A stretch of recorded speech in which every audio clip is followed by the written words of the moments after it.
All right, I'm here with living cricket legend Shane Warne, who's over here at the moment giving his commentary work on Sky Sports, as well as helping out with the Ashes Cricket 2009 game. So thanks for joining us, Shane. Nice to be here. Cool. So tell us a little bit about your involvement with the game and kind of what was the process of kind of working with the team, and kind of how did you find that experience? Yeah, working with the developers. It was developed in Australia, the game. So working with those guys about all the different aspects of the game.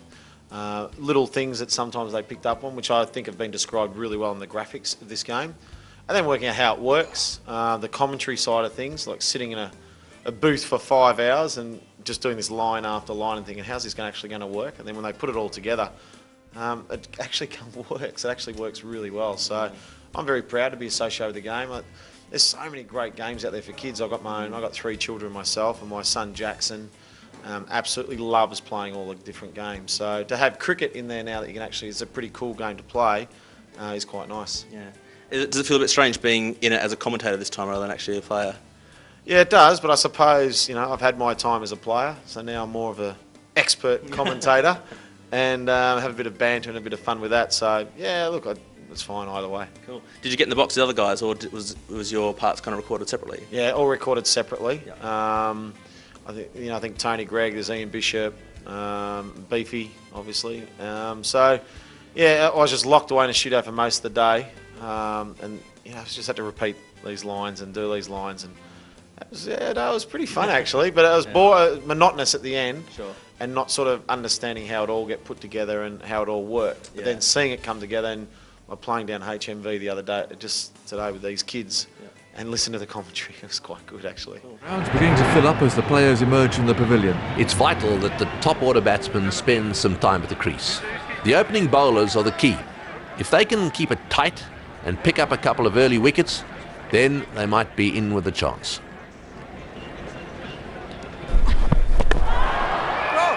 Are you a fan of cricket games and like video games in general, or are you too busy for all that kind of stuff? No, I like them. Yep. Yeah, I'm a big fan of all the games. I like my Wii, I like the Xbox 360 as well, I like my Nintendo, all the different things. We play on the DS Lights, we play, the game we play with my boy all the time, Mario Kart, we play all the time. My favourite track's Moo Moo Farm, I like that, it's my favourite track. I'm pretty tough to beat on Moo Moo Farm, the other ones he whips my butt. Yep.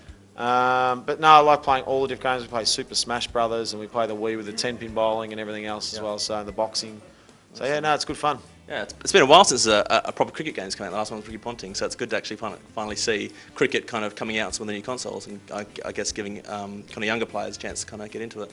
Yeah, and there's a new generation of the kids coming through, and I think it's been a couple of years in the making of this game. So, as I said before, it's nice to all these different wonderful games that you can play, to have cricket in there as well that the kids could choose to play. Keeps them involved in the game of cricket and keeps them liking cricket, even if it's a game. They just might take up the opportunity to one day play too. Yeah, definitely. So the Times yesterday named you the best Ashes cricketer of all time after Sir Don, who's number 2. How do you kind of feel about that? Yeah, as I wrote in my column, it's it feels nice to be just associated with those guys. But to me, Bradman was always number 1. So, thank you very much to the Times for doing that. But just to be mentioned in the same breath as a lot of those cricketers was pretty special. Yeah. Cool. So Australia's 1 down now in the Ashes. Do you think we can kind of come back and win it? And what's your predictions for the rest of the series? Yeah, I think Australia's best cricket is good enough to win the series, but whether they can play their best cricket, I'm not sure. England aren't letting them play their best cricket at the moment. They're outplaying them in most departments. They're winning the big moments as well. So, I'm hoping Australia can fight back at Edgbaston. They need to.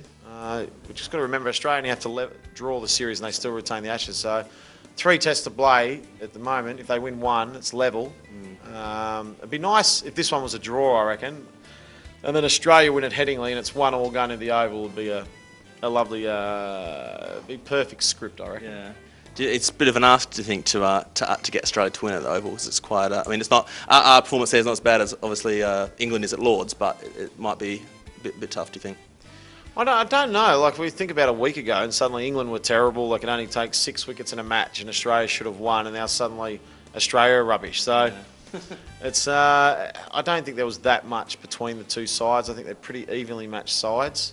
England are just playing a little bit better at the moment, but I think Australia can bounce back. What do you think about Johnson at the moment? Have you got kind of any thoughts on that? Do you think it's maybe a technical issue or a mental issue or something like that? What kind of things would you be saying to him, kind of, if he asked you advice?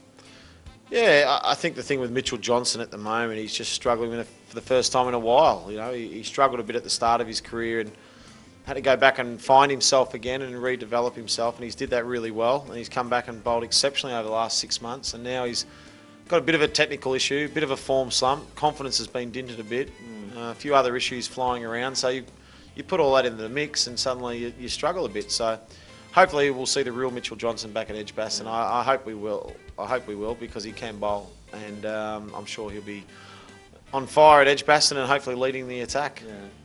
Yeah. Do you think the side would be a bit strong with Watson and Clark in? It will be. It's just got who you're going to leave out. That's the hardest thing. Marcus North made 100 in the first Test match at Cardiff, and then you're going to leave him out, or do you leave Mike Hussey out, who made 50 at Lords? You're not going to leave Michael Clark or Ponting out. So it's hard to sort of work out where they can actually get in.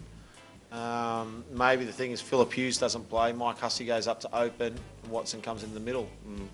So I don't know which way they'll go. I think they might even select the same team, and hopefully just play better.